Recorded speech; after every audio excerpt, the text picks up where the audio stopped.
नमस्कार। शरण के हिंदी यूट्यूब चैनल पर आप सभी का स्वागत है।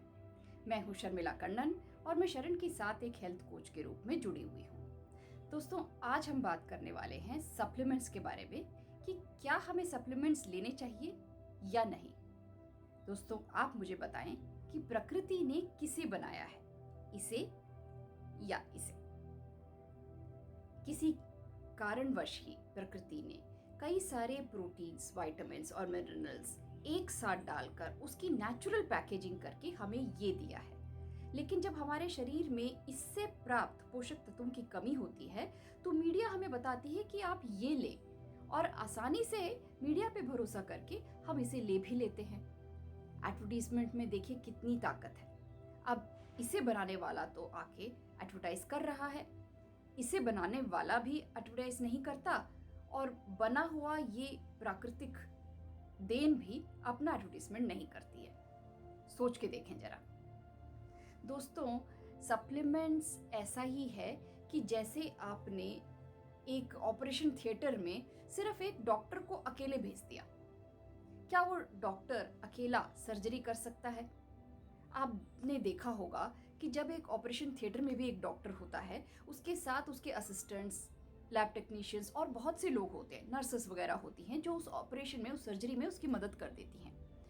डॉक्टर चाहे कितना भी अच्छा हो, कितना भी इंटेलिजेंट हो, कितना भी उसमें सक्षमता हो, वो अकेले एक सर्जरी को नहीं कर सकता है। कुदरत ने भी इस चीज का एहसास किया, इसीलिए वो कभी भी किसी भी एक पोषक तत्व को अकेले नहीं भेजती। लेकिन मार्केट में, हमारे देश में कम से कम हमें विटामिन सी, कैल्शियम, ओमेगा 3 या फोलिक एसिड के सप्लीमेंट्स और आयरन के सप्लीमेंट्स भी हमें लेने की आदत है। जब एक स्त्री गर्भवती होती है तो उसको अक्सर फोलिक एसिड और आयरन के सप्लीमेंट्स दिए जाते हैं। दोस्तों, डॉक्टर कॉलिन कैम्पबेल, जो कि एक बहुत ही प्रसिद्ध जाने माने अमेरिकी शोधकर्ता हैं, वो कहते हैं कि सप्लीमेंट्स लेना ऐसा ही है जैसे कि आपने एक युद्ध में एक बहुत ही बहादुर जनरल को अपनी पलटन के बिना अकेला भेज दिया। अब वो जनरल चाहे कितना भी बहादुर हो, कैसे काम कर पाएगा, सफलता कैसे हासिल कर पाएगा? कोई भी प्रोटीन, विटामिन या खनिज लवण प्राकृतिक रूप से अकेला नहीं होता है। एक सीधे सादे टमाटर तक में 10,000 अलग अलग पोषक तत्व हैं जिनको विज्ञान अलग करके बता भी नहीं पाई है कि ये कौन कौन से हैं। कई पोषक तत्व एक दूसरे के साथ ही होते हैं और अलग अलग शरीर के हिस्सों पर अपना असर दिखाते हैं। कोई किसी टिश्यू पे काम करता है, कोई किसी टिश्यू पे काम करता है, और आप ठीक हो जाते हैं। लेकिन जब हम इनको अलग से लेते हैं तब ये हमारे शरीर को फायदा पहुंचाने के बजाय नुकसान पहुंचा देते हैं। आयरन को अकेले लेना, यानी कि आयरन टैबलेट्स अकेले लेना बहुत ही खतरनाक है, क्योंकि ये सेलुलर डीएनए डैमेज कर देता है। और उसी तरीके से आप और भी कई सप्लीमेंट्स हैं जिनको आप अलग से लेंगे, वो आपके शरीर को फायदा नहीं पहुंचाते, नुकसान पहुंचाते हैं। आप थोड़ी देर में देखेंगे सप्लीमेंट्स लेके कि वो सप्लीमेंट फिर असर करना बंद कर देता है, क्योंकि उसमें जो केमिकल है, जो रसायन है, उसको हमारा शरीर पहचानता है और बाहर करने की कोशिश करता है। सप्लीमेंट्स हमें सिर्फ 2 ही चीजों के लेने चाहिए, वो है विटामिन B12 और विटामिन D3। B12 हमारा शरीर नहीं बनाता, इसे हमें बाहर से ही, खाने के माध्यम से ही लेना पड़ता है। और D3 भी हमें सूरज से ही मिलता है या फिर इसे अलग से सप्लीमेंट करना पड़ता है। B12 को जज्ब करने के लिए हमारे शरीर में एक आंतरिक कारक है जिसको हम इंट्रिंसिक फैक्टर कहते हैं। हमारी खान पान और जीवन शैली अक्सर इस इंट्रिंसिक फैक्टर को खत्म कर देती है, नष्ट कर देती है, इसलिए B12 जज्ब नहीं होता। और आज के दिन में हम अक्सर अपना ज़्यादा से ज़्यादा वक्त कमरों के, घरों के अंदर बिता रहे हैं, क्योंकि हमें कहा जा रहा है कि आप घर के अंदर रहें और ज़रूरत ना हो तो बाहर ना निकलें। ऐसे में D3 की कमी हो जाना भी स्वाभाविक है।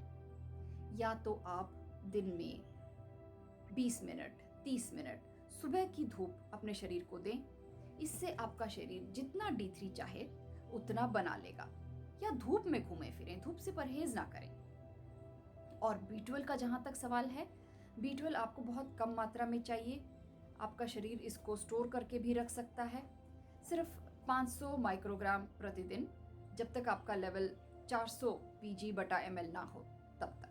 और उसके बाद आप सप्ताह में 1 या 2 टैबलेट लें 500 माइक्रोग्राम, उतना काफ़ी है। और इसमें भी और तरीके के और विटामिन्स मिले हुए आ रहे हैं। और B12 की अपनी मात्रा भी 500 से बढ़कर 1000, 1500, 2000 या 2500 तक आ रही है। वैसे वाले टैबलेट्स आपने नहीं लेने हैं, सिर्फ खालिस B12 लेना है और D3 सप्लीमेंट करना है।